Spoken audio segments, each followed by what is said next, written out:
الحمد لله نحمده ونستعينه ونستغفره ونؤمن به ونتوكل عليه ونعوذ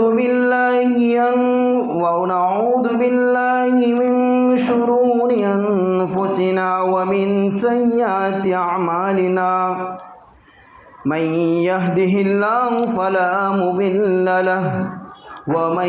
يضلله فلا هادي له ونشهد أن لا إله إلا الله وحده لا شريك له ونشهد أن سيدنا ومولانا محمدا عبده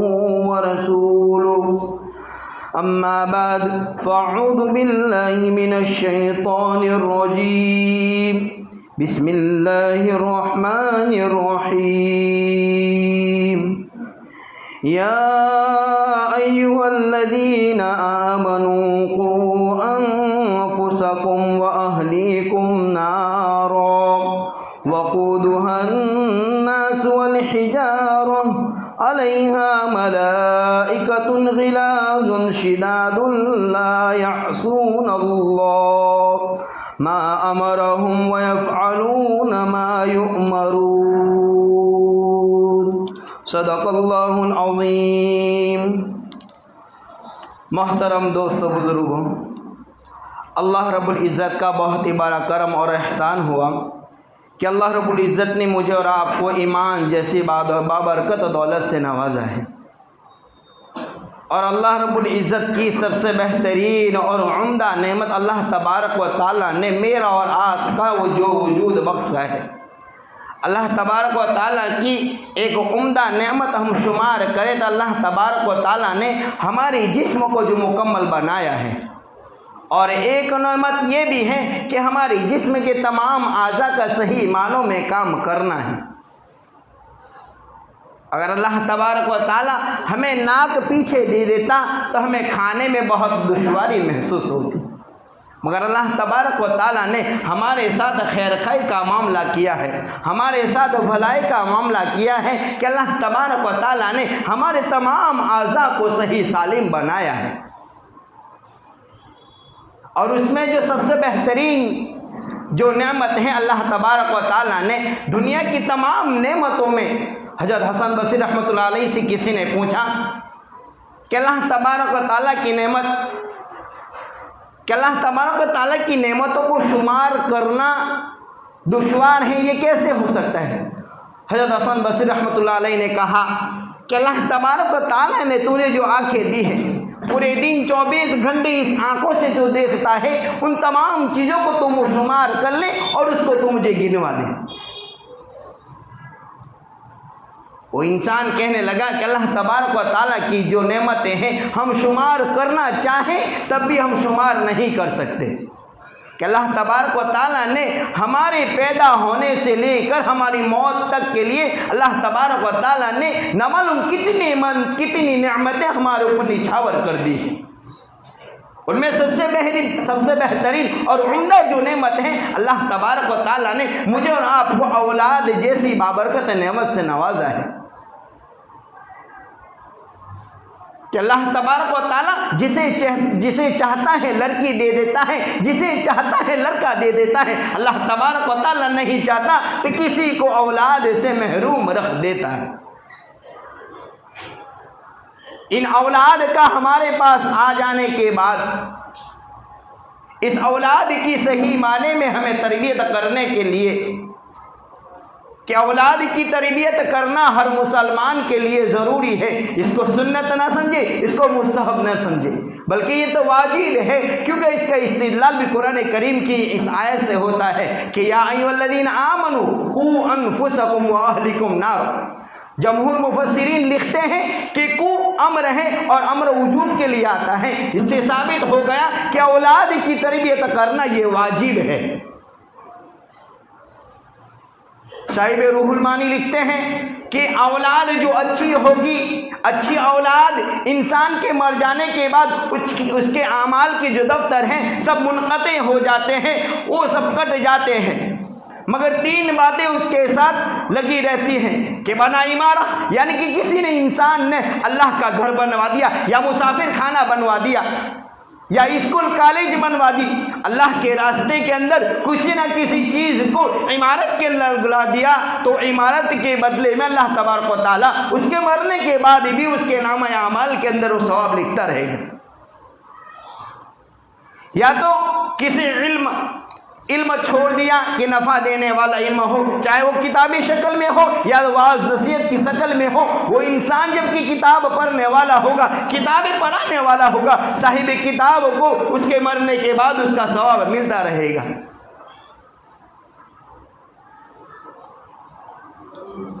کہ ہمیں اپنی اولاد کو صحیح معنی میں بنانا ہے، یا اپنی اولاد کو اچھی تربیت کر کے وہ دنیا کے اندر چھوڑ کر چلا گیا، کہ وہ اولاد کیا ہے گا اس کے انتقال کے بعد، اپنے والدین کے انتقال کے بعد کیا ہے گا اس کے لیے دعائیں مغفرت کرتی رہے گی۔ یہ 3 چیزیں اس کی دفتر کے لیے خالی رہتی ہے، اور اس کے مرنے کے بعد بھی یہ 3 چیزیں ثواب کے لیے جاری اور ساری رہتی ہے۔ بلکہ صاحب روح المعانی تو لکھتے ہیں کہ کیا ہے گا کہ جو اچھی اولاد ہیں، جو اولاد کی صحیح معنی میں تربیت کرنا ہے، کہ اچھی اولاد کے چھوڑنے کے بعد وہ انسان اچھی اولاد کو چھوڑے گا تو وہ اولاد اس کے لیے جنت کی حقدار بنے گی، وہ خود بھی جنت میں جانے والی بنے گی اور اس کے والدین کو بھی جنت میں لے جانے والی بنے گی۔ ایک اور جگہ صاحب روح المعانی لکھتے ہیں کہ اگر اولاد کی صحیح معنی میں تربیت نہیں کی، اولاد کو ایسے ہی چھوڑ کر چلا گیا، تو وہ اولاد اس کے لیے جہنم کی جگہ بن جائے گی۔ تو ہمیں چاہیے کہ اپنی اولادوں کی صحیح معنی میں تربیت کریں، اولاد کو ایسا ہی نہ چھوڑ دیا جائے۔ جیسے کہ ہم دیکھتے ہیں کہ اگر اولاد نے ایک گناہ کر لیا، چھوٹا بچہ ہے، چھوڑ کر والدین اس کو معاف کر دیتے ہیں کہ چلو آج اس نے کر لیا ہے آئندہ نہیں کرے گا، ایسے کرتے کرتے اگر ہم ایک باغیچے کے اندر ایک پھول کا درخت، دوسرے پھول کا درخت، تیسرے پھول کا درخت لگا دیں گے تو باغیچہ، وہ زمین والا جو حصہ ہے وہ باغیچے کے اندر شمار ہو جائے گا۔ اور اگر اسی جگہ اگر کسی اور زمین کے ٹکڑے کے اوپر ہم 1 کانٹا یا 2 کانٹے لگا دیے جائے تو وہ زمین کا ٹکڑا جنگل بن جائے گا۔ اسی کے اوپر بات کو سمجھایا جاتا ہے کہ اگر ہم نے اولاد کی صحیح معنی میں تربیت کر لی تو ہمارے لیے باغیچہ بن جائے گی، اور اگر ہم نے اولاد کی صحیح معنی میں تربیت نہیں کی تو وہ ہمارے لیے جنگل بن جائے گی، اور اسی اولاد کو اس کے بڑے ہونے کے بعد جبکہ والدین ماں یا باپ روکنا چاہیں گے تب بھی ان کے لیے دشوار محسوس ہو جائے گا، کیونکہ ہم نے اپنی اولاد کی صحیح معنی میں تربیت نہیں کی ہوگی۔ اولاد کو جبکہ اللہ تبارک و تعالیٰ جبکہ ماں کے پیٹ سے جب کو اس کو پیدا کرتا ہے تو اللہ کے نبی صلی اللہ علیہ وسلم فرماتے ہیں کہ اس کا دل ایک دم کورے کاغذ کے مانند ہوتا ہے، اگر اس کورے کاغذ کے اوپر تم نے جنت کو نقش کر دیا تو تمہیں جنت کے اندر لے جانے والا بن جائے گا، اگر اس کورے کاغذ کے اوپر تم نے جہنم کو نقش کر دیا تو تمہیں جہنم کے اندر لے جانے والا بن جائے گا۔ تو ہمیں چاہیے کہ اپنی اولاد کو صحیح معنی میں دینداری سکھاوے۔ اس عریانیت کے زمانے کے اندر، اس فتنے فسادات کے زمانے کے اندر چند ٹوٹے پھوٹے مدارس ہے یا علماء کرام ہے، اور ہمارے دعوت و تبلیغ والا ایک بہترین کام ہے کہ ہماری معصوم بچوں کو یہ علماء کرام مدارس کے ذریعے، مکاتب کے ذریعے ان کو دین کی تعلیم دیتے ہیں، ان کی زندگی بنانے کے لیے جو ان کے زندگی میں آنے والے جو کام آتے ہیں وہ مدارس کے ذریعے، وہ علوم دینیہ کے ذریعے ان کے نقش کر جاتے ہیں۔ اور چھٹیوں کے اندر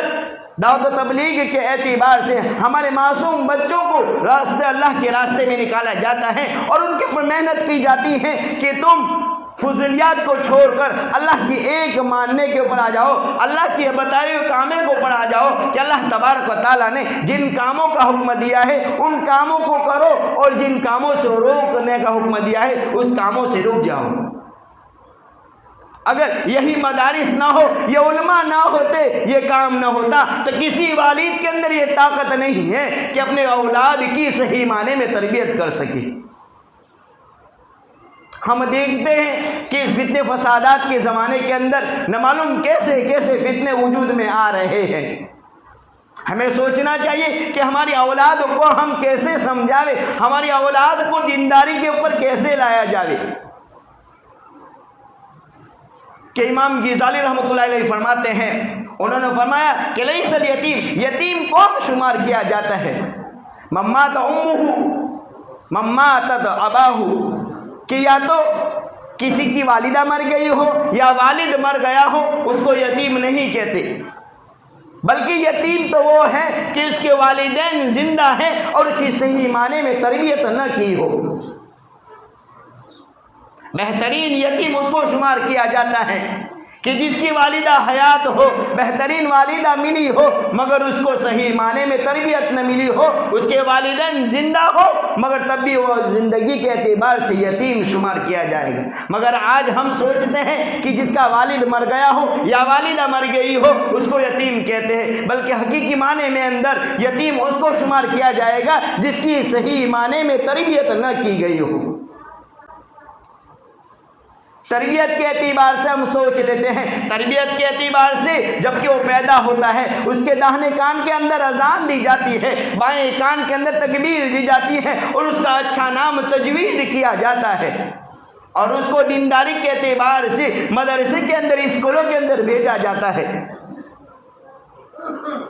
ایک بات یہ ہم سمجھیں کہ ہم اسکولوں کے اندر جب کہ بچوں کو بھیجتے ہیں تو بہت اچھی طرح نہلا کر دھلا کر صاف ستھرے کپڑے پہنا کر بھیجتے ہیں، اور آج ہم دیکھتے ہیں مدارس کے اندر بچے آتے ہیں تو گندے میلے چپے آ جاتے ہیں، جن کی آنکھوں کے اندر چپرے بھی نظر آیا کرتے ہیں۔ ہمیں دین کی کوئی اہمیت ہی نہیں ہے، جبکہ یہ اصل علوم جو ہے، اصل علوم کی جو ڈگریاں ہیں، اللہ تبارک و تعالیٰ نے یہ آنکھیں جہاں تک کھلی ہوگی وہ ڈگری اس وقت کام دے گی، جبکہ یہ آنکھ بن جائے گی تو یہ اصل علوم کی جو ڈگریاں ہیں تمام کی تمام ختم ہو جائے گی۔ اور جو دینداری والی جو ڈگریاں ہیں کہ اگر وہ حافظ بن گیا، اگر وہ عالم بن گیا، وہ صحیح معنی میں دیندار بن گیا تو اس کے مرنے کے بعد بھی یہ ڈگریاں اس کو قبر کے اندر ساتھ دینے والی بنے گی۔ مگر آج ہم نے کیا ہے دنیا کو بڑی چیز محسوس کر لیا ہے کہ دنیا کے اندر کیا ہے کہ میرا بیٹا اچھے پیسے کمانے والا بن گیا یا بہترین نوکری والا ہو گیا تو اس کی صحیح معنی میں نے تربیت کر لی، وہ اپنے دل کے اندر شمار کر لیتے ہیں، بلکہ صحیح معنی میں تربیت اس کو کہتے ہیں کہ اس کے والدین کی حیاتی کے اندر وہ اپنے والدین کے سامنے سجدہ کرنے والا بن جاوے، یعنی صحیح معنی میں وہ نمازی بن جاوے۔ حضرت مولانا سجاد صاحب رحمۃ اللہ علیہ کے بارے میں آتا ہے کہ ان کو کہا گیا کہ تمہارے اندر تہجد کیسے آئی؟ وہ کہنے لگے کہ جب کہ میں 5 سال کا تھا میرے والد حضرت مولانا منظور صاحب رحمۃ اللہ علیہ ایک کونے میں تہجد کی نماز پڑھ کر رویا کرتے تھے، ایک کونے میں ان کی والدہ، اچانک میری آنکھ کھل گئی، میں والدہ کے قریب ہوا اور کہنے لگا کہ والدہ تو اتنا زیادہ کیوں رو رہی ہے؟ والدہ نے کہا کہ بیٹا یہ رونے کا وقت ہے۔ حضرت مولانا سجاد صاحب نعمانی رحمۃ اللہ علیہ مد ذلہ العالی کہنے لگے کہ کیا گیا، میں نے اپنی والدہ کو کہا کہ والدہ میں بھی کیوں نہ رو۔ والدہ کہنے لگی بہت اچھا ہے، تو بھی رو لے اللہ کے سامنے اور اپنی زندگی کو بنانے کے لیے اپنے اللہ کے سامنے کچھ مانگ لے۔ حضرت مولانا سجاد صاحب کہتے ہیں کہ میں نے اپنی والدہ کو کہا کہ روزانہ مجھے تو اٹھا دیا کر تاکہ میں بھی اللہ کے سامنے رو لیا کروں۔ حضرت مولانا سجاد صاحب کہتے ہیں کہ جب کہ میری والدہ جس دن مجھے نہیں اٹھاتی تو میں اس دن پورا دن روزہ رکھ لیا کرتا تھا، تو والدہ مجبور ہو گئی کہ مجھے رات کو تہجد کے وقت اٹھانے کے اوپر مجبور ہو گئی۔ یہ کہتے ہیں کہ میرے اندر تہجد کا جو ولولہ اور جو شوق پیدا ہوا ہے میرے 5 سال کی عمر سے اندر تہجد کا وقت، تہجد کی توفیق اللہ تبارک و تعالیٰ نے مجھے دے دی ہے۔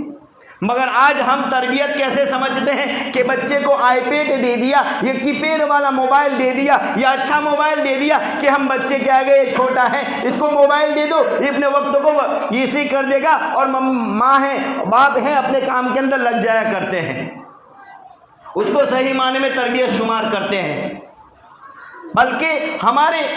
بچوں کی صحیح معنی میں تربیت تو اس کو شمار کیا جائے گا کہ کیا ہے گا وہ دینداری کے اوپر آ جاوے، اللہ تبارک و تعالیٰ کے بتائے ہوئے کاموں کے اوپر اپنی زندگی کو بسر کرنے والا بن جاوے۔ کہ اللہ کے نبی صلی اللہ علیہ وسلم نے کہ یہ اولاد جو ہے نا یہ ہمارے پاس امانت ہے، اس امانت کو ہمیں ضائع نہیں کرنا ہے۔ اللہ تبارک و تعالیٰ کل قیامت کے دن ہمیں پوچھے گا کہ تمہیں اولاد دی تھی، تم نے ان کی کیسی تربیت کی۔ ہمیں اپنی اولاد کو صحیح معنی میں دیندار بنانا ہے۔ دینداری کے اعتبار سے ہم دیکھتے ہیں کہ ہمارے یہاں اجتماع ہوا، ہم نے دیکھا کہ وہاں کتنے سارے 70 کے قریب نکاح خوانی ہوئی ہوگی، مگر ہمارے بورسط میں بھی اللہ تبارک و تعالیٰ نے ایسے نوجوانوں کو زندہ فرمایا ہے، ایسے نوجوانوں کو ہمارے سامنے مثال بنا کر پیش کیا ہے کہ جنہوں نے سادگی کے ساتھ اپنے نکاح کو جو کیا ہے، مگر سادگی کے ساتھ ساتھ انہوں نے اپنی رخصتی کو بھی کیا ہے کہ اس کا لڑکی کا والد اس کے گھر اس لڑکی کو چھوڑ گیا اور صبح میں اس لڑکی کو اس کے گھر والے اس کو لے گئے۔ ہمارے یہاں فتنہ فسادات کے زمانے کے اندر ہم دیکھتے ہیں کہ بیاہ شادی کے اندر، نکاح خانی کے اندر کتنے فتنہ فسادات ہوتے ہیں، کتنی فضولیات ہوتی ہیں، لڑکیوں کا ہجوم ہوتا ہے، آنکھوں کی بد نظری کے ساتھ ہماری آنکھوں کا زنا بھی عام ہو جایا کرتا ہے، بلکہ ہم سوچتے ہیں کہ زنا کیا آئے گا، اپنی نفسانی خواہشات کو پورا کرنا ہے، بلکہ زنا اس کے اندر شمار نہیں کیا جاتا، بلکہ زنا تو ہاتھ کا غلط چیز کا پکڑنا بھی ہے، آنکھوں کا برا دیکھنا بھی آنکھوں کا زنا شمار کیا جائے گا۔ اگر ہمارے پیر غلط چیزوں کو حاصل کرنے کے لیے بڑھیں گے تو یہ پیر کا زنا شمار کیا جائے گا۔ آج ہم زنا کیا ہے گا، اپنی نفسانی خواہشات کو پورا کرنے کے اوپر ہی شمار کر لیتے ہیں، بلکہ زنا تو ہر چیز کے اندر ہم دیکھ لے کہ ہماری بیاہ شادی کے اندر لڑکیاں بہت ہجوم میں ہوتی ہیں، عورتیں کا ہجوم ہو جاتا ہے، انسان بچنے چاہتا ہے، اس کے باوجود بھی وہ بچ نہیں سکتا۔ آج ہم سوچیں کہ ہماری زندگیاں، ہمارا رخ کس طرف تھا اور ہم کس طرف جا رہے ہیں۔ یہ صحیح معنی میں ہم اپنے اولاد کی تربیت نہیں کریں گے، تب جا کے یہ اولاد کیا ہے گا، بڑے ہو کر کیا ہے گا، ان کاموں کو کرنے والی بن جایا کرے گی۔ اگر ہم نے بچپن ہی سے اس کی صحیح معنی میں تربیت کر لی تو بڑے ہو کر بھی کہے گا اللہ کے حکم کو پہچاننے والی بن جائے گی۔ آج ہم دیکھتے ہیں کہ دنیا کے اندر قتل و غارت کے بازار گرم نظر آتے ہیں۔ کیوں کہ ہم دیکھتے ہیں کہ مسلمان کو جان بوجھ کر، نبی اکرم صلی اللہ علیہ وسلم نے فرمایا کہ اگر مسلمان کو کوئی انسان جان بوجھ کر قتل کرتا ہے اس کا ٹھکانہ ہمیشہ ہمیشہ کے لیے جہنم ہے۔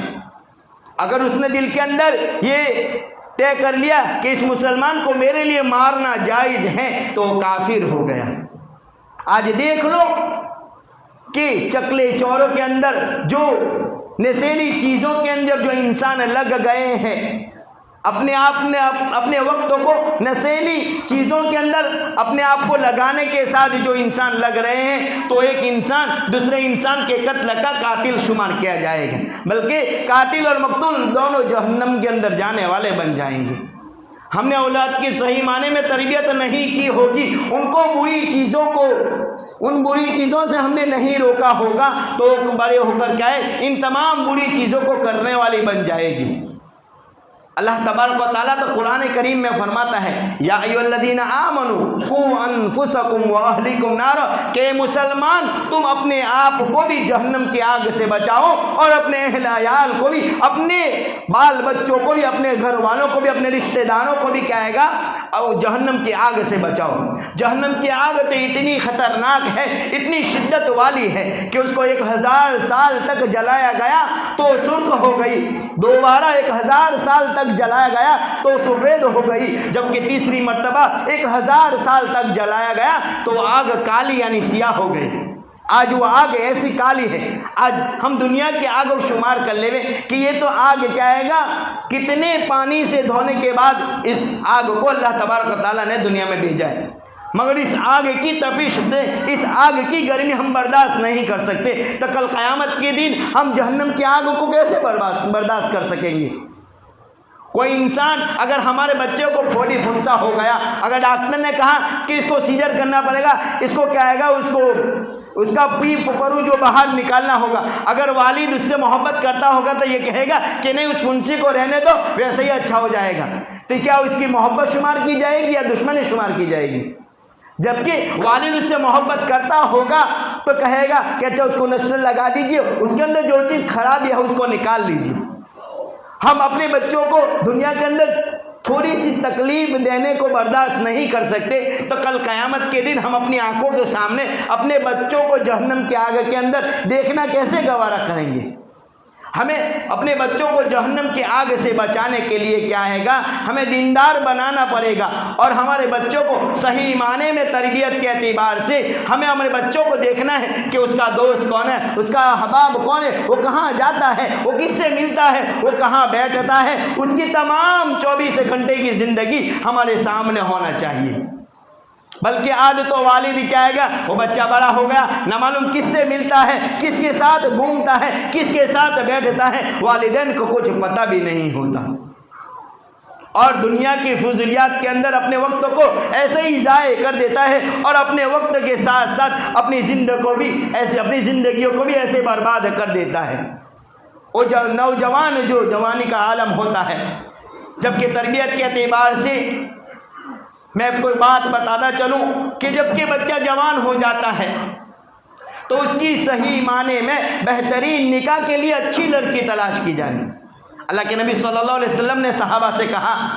کہ تم اپنے گھروں میں گندی سبزیاں مت لایا کرو۔ صحابہ نے کہا رسول اللہ صلی اللہ علیہ وسلم گندی سبزی سے کیا مراد ہے؟ اللہ کے نبی صلی اللہ علیہ وسلم نے کہا کہ سبزیاں تو گوبر میں بھی اگا کرتی ہے، بلکہ اس بات کو اللہ کے نبی صلی اللہ علیہ وسلم نے سمجھانا چاہا کہ ہم اپنے اولاد کے لیے بہترین لڑکی کا انتخاب کریں، کیونکہ اگر ہم نے بہترین لڑکی کا انتخاب نہیں کیا، ویسے ہی شادی کر دی، شادی کے اندر فضولیات کو داخل کر دیا، تو ہماری اولاد گندی سبزی کے مانند شمار کی جائے گی۔ ایک مرتبہ کا واقعہ ہے کہ نبی کریم صلی اللہ علیہ وسلم مینا کے بازار میں ہے، حج کا ایام چل رہے ہیں، 10 ذی الحجہ ہیں، کہ اللہ کے نبی صلی اللہ علیہ وسلم نے کہا کہ آج کون سی تاریخ ہے؟ صحابہ کہنے لگے کہ اللہ اور اللہ کے رسول بہتر جانتا ہے۔ کہ اللہ کے نبی صلی اللہ علیہ وسلم نے کہا کہ یہ 10 ذی الحجہ ہے، یہ کون سا مہینہ ہے؟ صحابہ کہنے لگے کہ اللہ اور اللہ کا رسول بہتر جانتا ہے۔ اللہ کے نبی صلی اللہ علیہ وسلم نے کہا کہ یہ ذی الحجہ کا مہینہ ہے، کہ یہ کون سا شہر ہے؟ صحابہ کرام رضی اللہ تعالیٰ عنہ کہنے لگے کہ اللہ اور اللہ کا رسول بہتر جانتا ہے۔ صحابہ یہ شمار کر رہے تھے کہ نامعلوم اللہ کے نبی صلی اللہ علیہ وسلم اس کا نام کوئی اور لے لے۔ اللہ کے نبی صلی اللہ علیہ وسلم نے کہا کہ جس طرح یہ 10 ذی الحجہ ہے، اور جس طرح مکہ مکرمہ جو ہمارے اوپر اللہ کا گھر ہے، جس کی حرمت ہمارے لیے جائز ہے کہ اس کے اندر ہم فضولیات اور بیکار کام نہیں کر سکتے، اسی طرح انسان کی زندگی بھی ہمارے لیے حرمت والی ہے۔ ہم انسان کو کیا ہے گا، برا بھلا نہیں کہہ سکتے۔ اگر کسی انسان کو کہہ دیا جائے کہ فلانا شخص کعبۃ اللہ کے اوپر حملہ کرنے کی خواہش رکھتا ہے، تمام انسان اٹھ جائیں گے اس کو پارنے کے لیے، اس کو گرانے کے لیے تمام انسان جمع ہو جائیں گے۔ مگر آج ہم دیکھتے ہیں کہ انسان ایک دوسرے انسان کی ذلت کو ایسا ظاہر کرتا ہے اور اس کو ایسا ذلیل کرتا ہے کہ ہم روزانہ کے کتنے کعبۃ اللہ کو گرانے والے ہم بن جایا کرتے ہیں۔ تو ہمیں چاہیے کہ اپنے اولاد کو صحیح معنی میں دینداری سکھاویں اور اپنے اولاد کی صحیح معنی میں تربیت کر لے۔ اللہ تبارک و تعالیٰ میں کہیں سنی باتوں پر عمل کرنے کی توفیق عطا فرمائے۔ وآخر دعوانا الحمدللہ رب العالمین۔